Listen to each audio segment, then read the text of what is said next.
Hello, I am printf, and this is another video in my How to Can Rush tutorial series. Today I'm going to be going over mechanics of can rushing, and because there are so many, this will require multiple videos, so at the end I will include a link to the other video. The first mechanic I will be covering is how to construct a wall.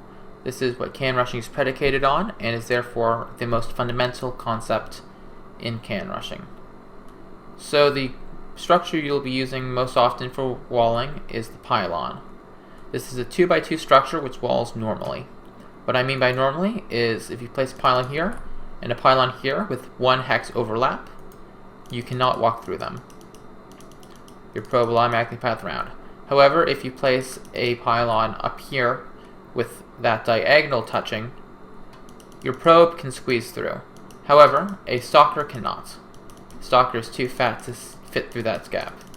Zealots, Marines, and Zerglings can all also fit, as well as obviously SCVs and drones.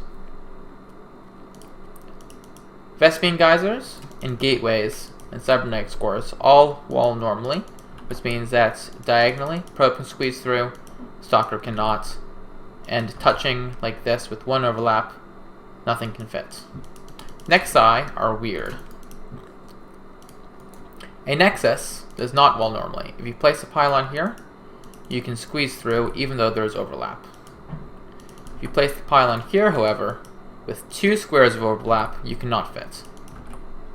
Two squares is necessary, which means that it is virtually impossible to create a useful wall with a nexus.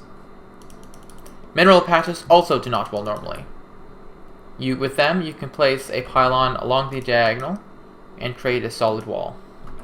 You do not need to have an entire overlap here. Diagonal is enough. This makes mineral patches the best for creating walls easily. However, there are plenty of maps where you do not actually want to use that fact. There are plenty of maps where it is sufficient to simply use three pylons like this, which creates a solid wall. The bottom of a ramp also walls really easily, just like a mineral patch. For example, a pylon here may not seem like it, but it creates a solid wall because it walls diagonally with the hex over here. Similarly, a pylon right here creates a solid wall on this side. This allows you to wall off the bottom of ramp with a single pylon and a gateway, which can be very useful in some circumstances, although you have to kill off the rocks first, very often. This cannot be done with the top of the ramp, which requires either a gateway and two pylons, or three pylons.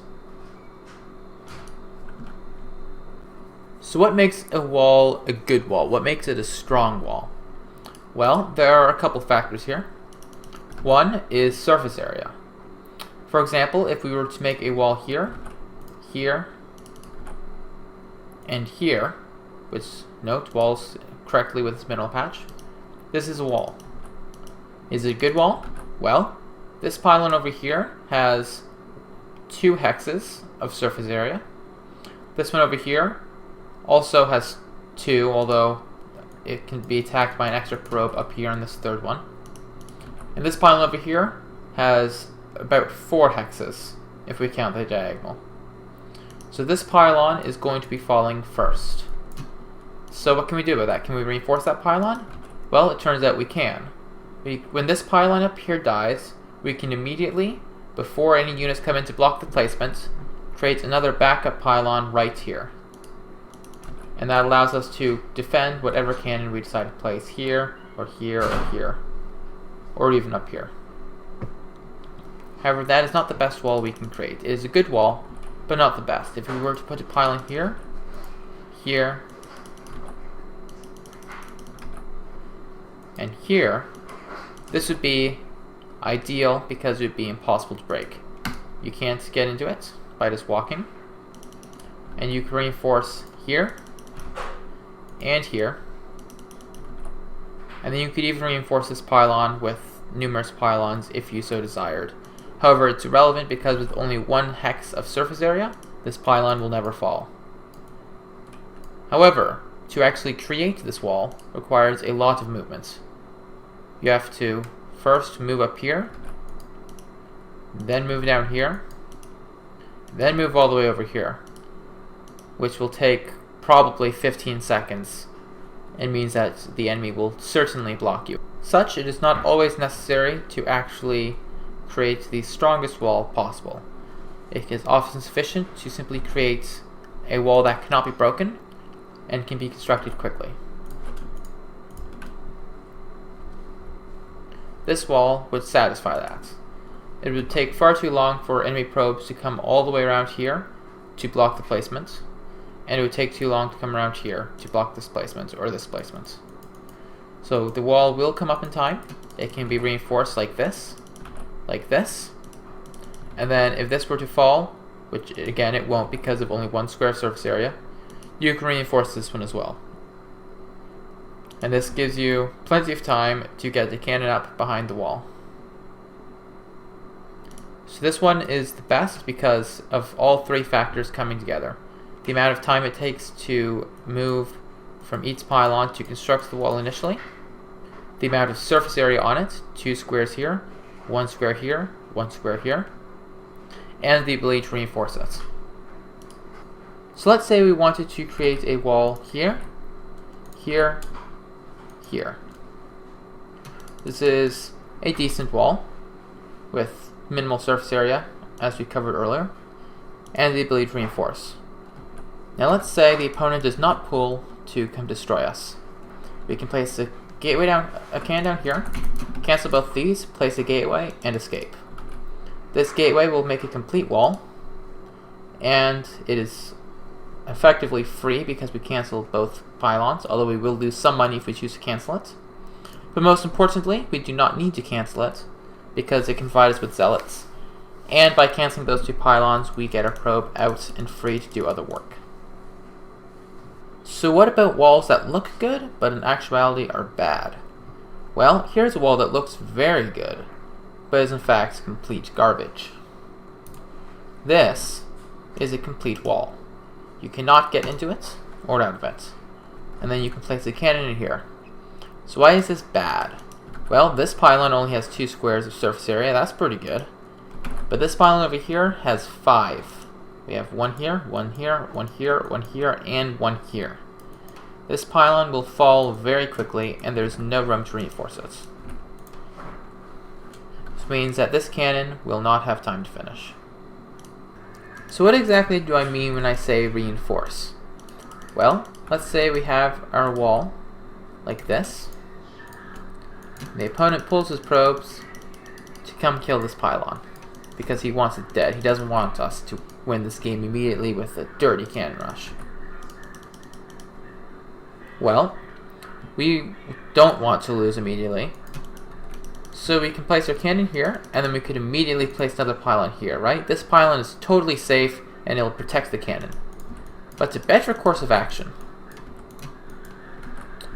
is to just sit here, hit the hotkey for pylon, and then either spam click, or if you go into the hotkeys and bind use ability to a key, you can hold down that key.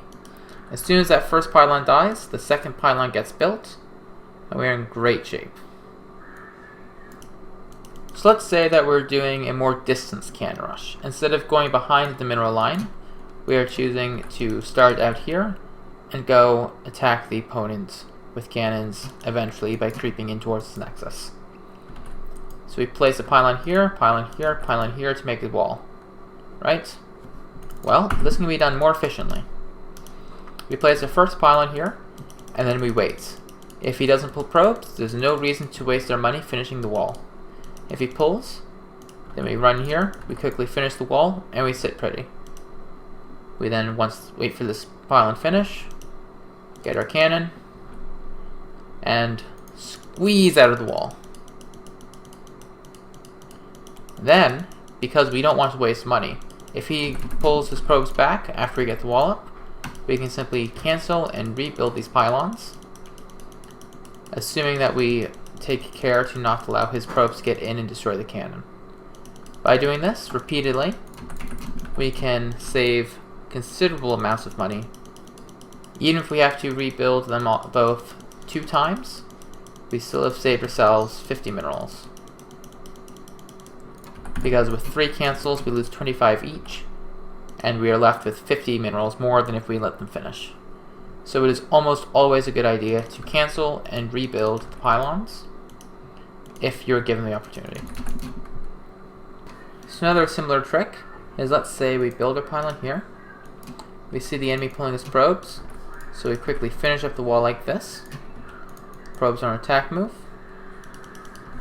And then now, the best course of action is to build the cannon back here, move the probe down here, and then last second, cancel this and rebuild it. This way, this pylon refreshes its life, and he has to kill it all over again. This pylon, which was not cancelled and replaced, falls first, whereas this pylon is still alive and restricts the surface area on the cannon. It also finishes up to power the cannon, just in case this one here dies. And now we can clearly see that the cannon finishes and can destroy all of the probes. So why would you ever use this trick instead of standard reinforcements? Well, let's take a closer look. You build the pylon, the probes get pulled, and then you finish up the wall. Well, as you can clearly see here, there are 5 probes attacking this pylon, and only 2 attacking either of these. This means that this one is going to die considerably sooner. This means, let's say we want to do standard reinforcement. We build this cannon here, and then we're like, okay, I'm ready to reinforce this pylon. Oh crap, his probes are in here killing my cannon, because this pylon died first, and this pylon had no room to reinforce. Whereas, if we had done the trick I just mentioned, where we build the cannon, cancel the pylon, and rebuild it, this pylon dies, sure, but this pylon is still alive and restricts the probe access to this cannon.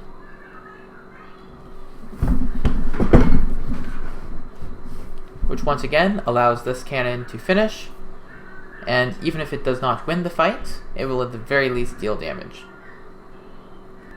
Okay, so let's say that things aren't going exactly according to plan.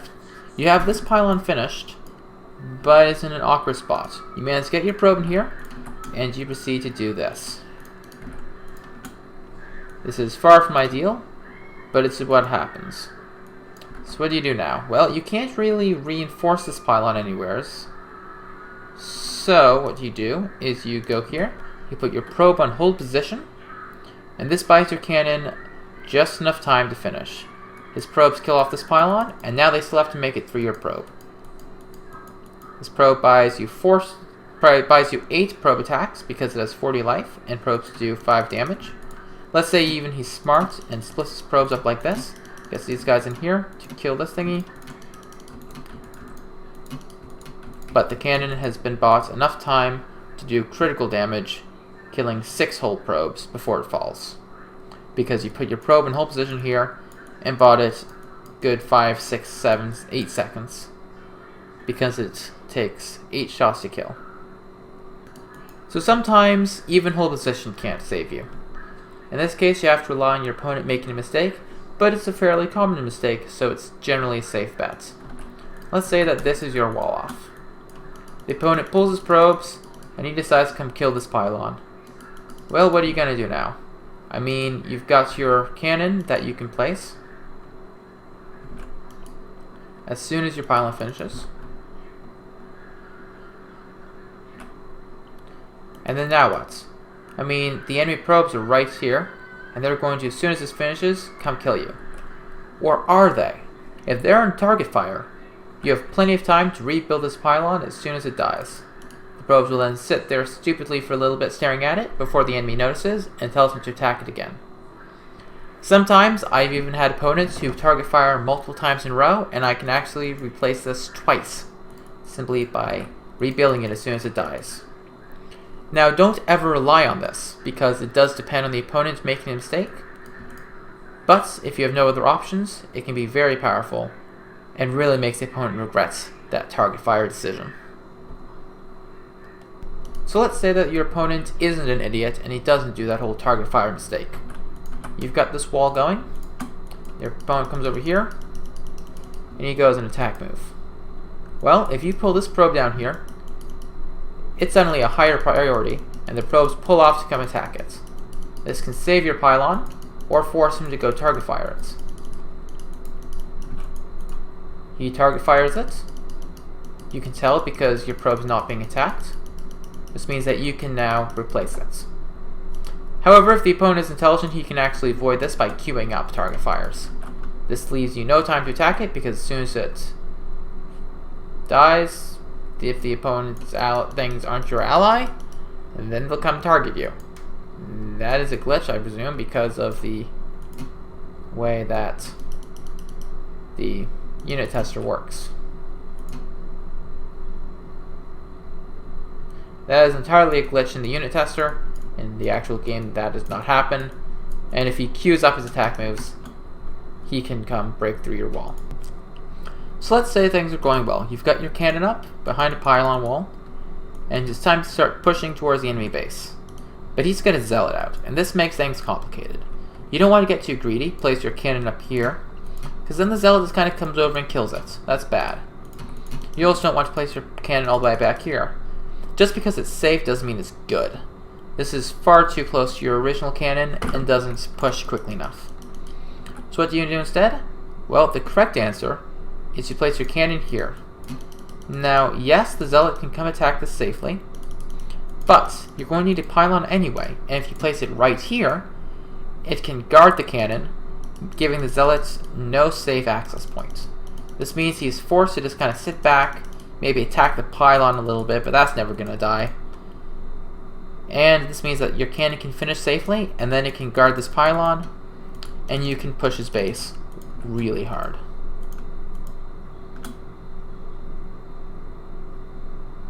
So I hope that this video has been useful to you, and will allow you to execute your cannon rushes with much more mechanical skill, and will make you much more capable of creating walls, designing walls, constructing the actual walls, reinforcing the walls, saving the walls from probes that are trying to attack you by using your probes to disrupt him, and all that other fun stuff.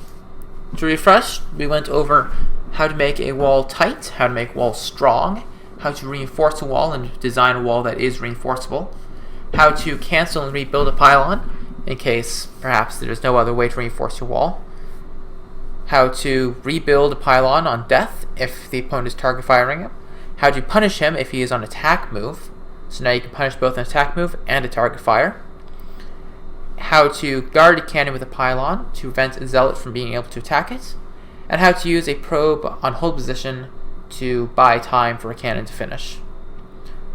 In the middle of the screen here should be a link to my next mechanics video, and good luck, have fun.